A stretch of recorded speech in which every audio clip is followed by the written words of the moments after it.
Mother's ডেতে টুকুস আমাকে কি কি গিফট দিল তাই আজকে তোমাদের সাথে শেয়ার করব।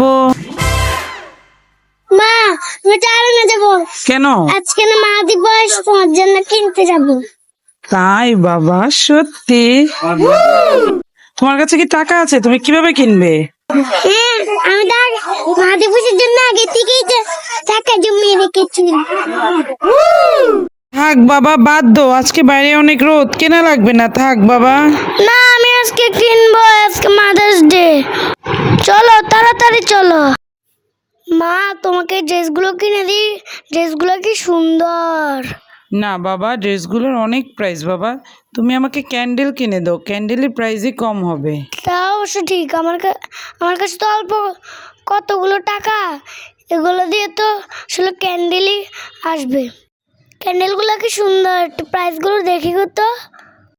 আমার বাজেটের ভিতরে ক্যান্ডেল দেখি। তোমার বাজেট কত? 70 টাকা। এই যে মা, আমি এই দুটো ক্যান্ডেল পেয়েছি আমার বাজেটের ভিতর, আমি খুব খুশি। এই ধরো মা, তোমার গিফট।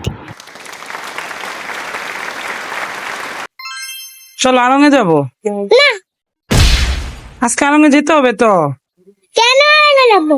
আজকে না মা দিবস। মা দিবস তো আমি কি করবো? মা দিবস হলে তো বাবা আর ছেলে কিনতে হয়। তুমি আমার জন্য কিনবে না? না কিনলে মানুষ কি বলবে? হ্যাঁ, তুমি আমাকে কি ভালোবাসো এটা বুঝাতে হবে, তো এর জন্য তোমার কিনতে হবে। তো আমার সাথে চলো। তোমার সাথে কিনলে তো গিফট শেষ। না না, কেউ জানবে না তুমি আমার সাথে কিনেছো, আমি অভিনয় করবো যে তুমি আমাকে সারপ্রাইজ দিয়েছো। মা, আমাকে টাকা না, আমি গিফট কেন কিভাবে? তুমি আমার থেকে মানি দাও, মানি টাকা। আজকে অনেক রোদ, আজকে আর কিনা লাগবে না। তোমার আমার কিনে দেবো, একটা সঙ্গে